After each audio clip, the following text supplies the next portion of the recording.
Cedar Point is widely considered to have the best roller coaster lineup in the world. They currently boast 18 different roller coasters, many of which once were or currently are record holders. This includes the first full circuit hypercoaster at Magnum XL 200, the first full circuit Giga coaster in Millennium Force, and the tallest and fastest roller coaster in North America with Top Thrill 2. Then the park complements those with a deep lineup of flat rides and 2 different water parks. In this video, I will rank the park's top 25 rides and attractions. Before starting the countdown, some notes. This will include a few water slides at their 2 water parks. Cedar Point Shores is adjacent to the park and included with admission. Castaway Bay is an indoor water park only accessible if you stay at the hotel of the same name. I also will be including a few defunct attractions I experienced through the years, giving them honorable placements. If you want more in-depth thoughts about these rides, I have separate reviews for most attractions featured in the top 10. Starting off the list at number 25 is Cedar Point and Lake Erie Railroad. This train loops around the back half of the park. It is way more convenient than walking, and the sights are excellent as well.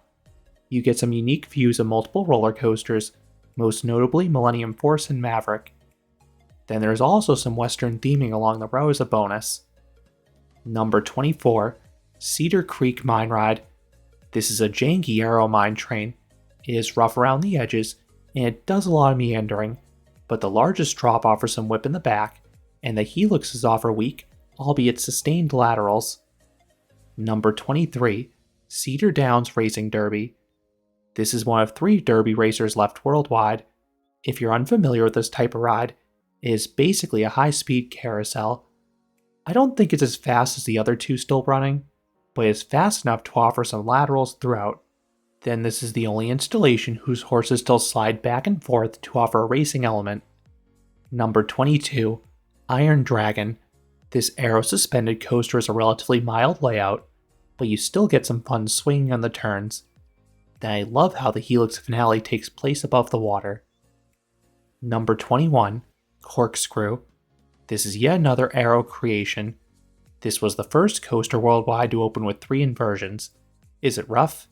Yes, but the first half has some serious force. You have a drop with a pop of ejector airtime, a speed hill with loads of floater airtime, and an ultra-intense vertical loop. The rest of the layout is not too great though, as you have some jerky turns and corkscrews. Up next is an honorable placement for Mean Streak. This ginormous wood coaster from Din could be downright brutal in wheel seats, but it was decently enjoyable up front. There, the coaster was fairly smooth. The forces were light due to the trim sapping a lot of the speed, but it was visually cool navigating through such a dense support structure. Number 20, Thunder Canyon. This intimate river rapids ride is tucked among the trees.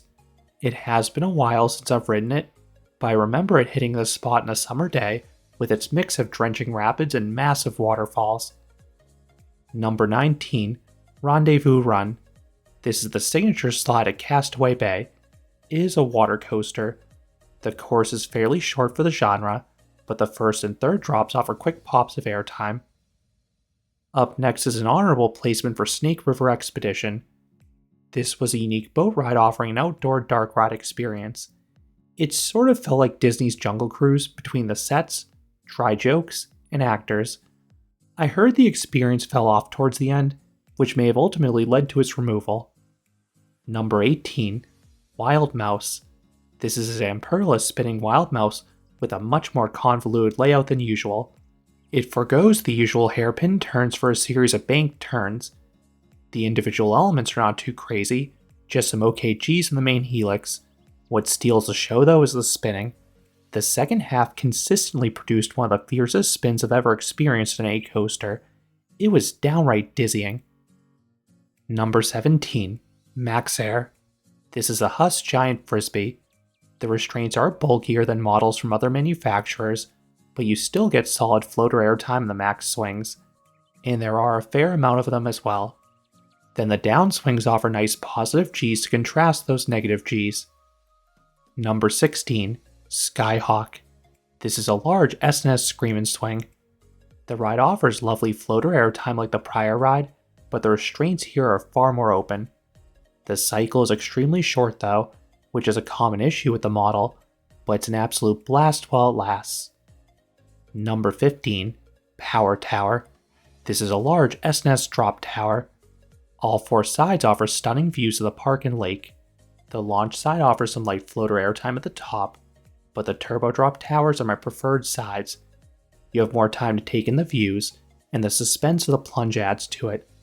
Then the drop itself offers a decent stomach drop sensation and a respectable pop of airtime. Up next would have been Wicked Twister. This was once the largest intimate impulse coaster. This one had some decent launches going both forwards and backwards. Then there were 2 hypersized spikes offering some weightlessness and laterals. I particularly liked this coaster up front to feel all the speed, and you also had that terrifying visual you would careen off the edge. Number 14, Rougarou. This is a B&M floorless coaster. It originally began its life as a stand-up coaster known as Mantis, before getting more comfortable trains. The first half is good. The straight drop offers a little airtime, the vertical loop offers nice positive Gs, and the inclined loop offers fantastic positive Gs. That is one of the best moments in any B&M looper in my opinion. The second half is a bit awkward though, as you have all these directional changes. You really need to watch your head here.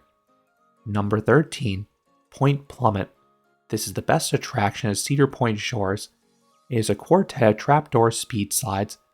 I love the anticipation of the floor falling out. Then that plunge, while short, is steep and thrilling. Then the rest of the slide is quick and forceful turns, all while remaining smooth. Up next would have been Shoot the Rapids. This intimate flume was a technical disaster, but I really enjoyed it. It was a nice contrast from all the park's roller coasters, while still offering some thrills. The 2 drops were tall and offered pops of airtime. Then the resultant splashes were soaking. Up next would have been Professor Delbert's Frontier Fling. This was a 153-foot or 47-meter tall sky coaster. It was an upcharge, but it was the park's scariest attraction in my opinion. The anticipation of pulling the ripcord was one of the scariest sensations of any amusement ride. Then the freefall in the exposed riding position was an absolute rush. Number 12, Windseeker. This is my personal favorite flat ride here because it offers the best views of the park. Built by Mondial, the ride stands 301 feet or 92 meters tall.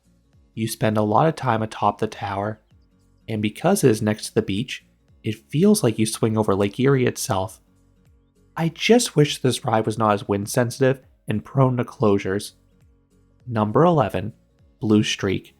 This PTC wood coaster is a classic out and back layout.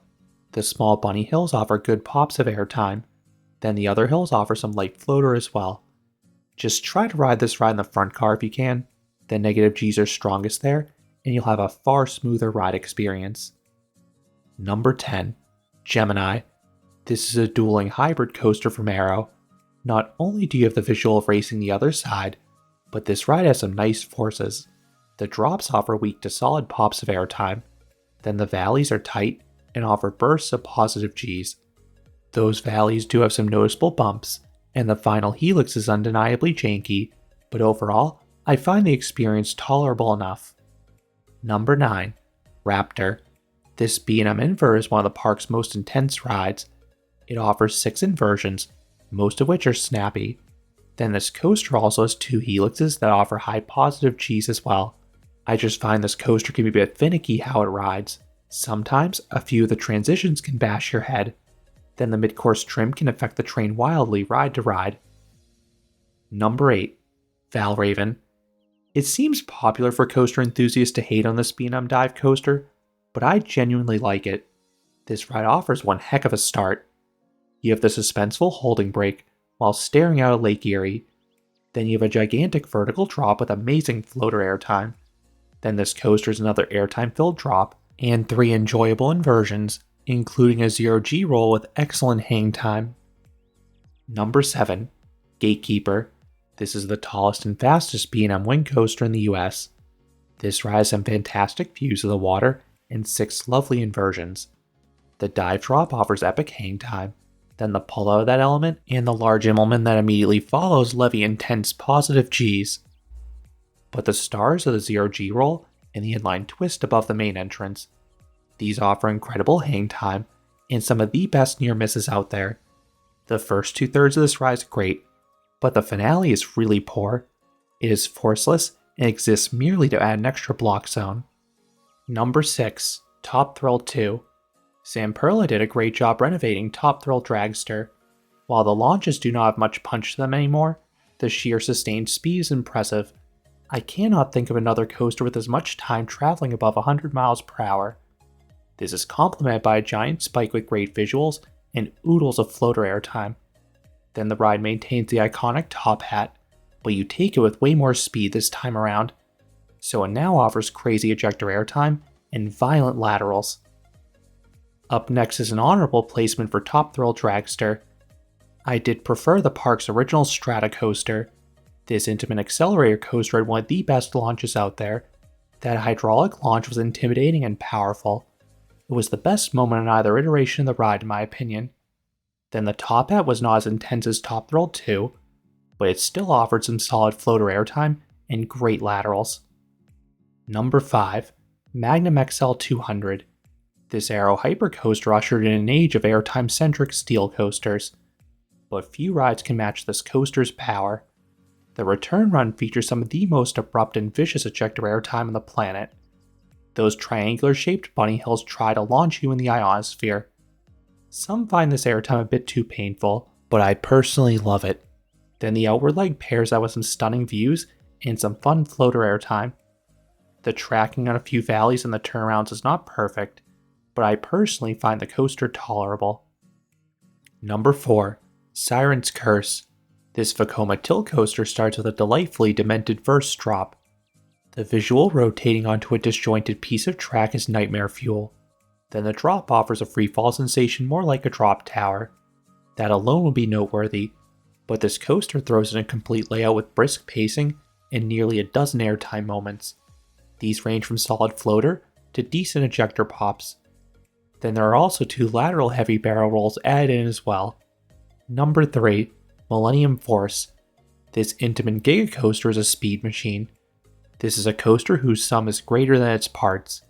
Much of the ride is spent cruising through an island at breakneck speeds. This is pure bliss in the front row, as the wind pelts against your face. This is paired with an excellent first drop, an uber intense overbank where I always gray out, and 3 additional floater airtime hills. Number 2. Maverick. This intimate blitz coaster's diversity impresses me more and more with each lap. This ride does so many things well. There are some wild ejector airtime moments, most notably that first drop. Then there are some intense turns. This includes the S-bends in the first half, and the Stengel dives in the second half. Both offer a blend of positive G's and laterals. Then there are 2 solid inversions, and a powerful launch in the dark. This ride simply does not let its foot off the gas. And coming in at number 1 is Steel Vengeance. This hyper-hybrid conversion of Mean Streak is one of the best coasters in the world. Built by RMC, this ride is jam-packed with strong ejector airtime. The first half has some larger hills with super sustained negative Gs, most notably that top hat and the outer bank. Then the second half is a flurry of rapid-fire bunny hills. Then as icing on the cake, this ride throws in 4 inversions, mixing in laterals or hang time. This ride's breakneck pacing and length is absurd, and that is why I love it so much. Those are my 25 favorite rides at Cedar Point as of the 2025 season. What are your favorites at America's Roller Coast? Let me know down in the comments. If you enjoyed this countdown, I would appreciate it if you gave this video a like, and you consider subscribing, because there'll be a lot more roller coaster and amusement park videos here at Canopy Coaster. Thanks for watching.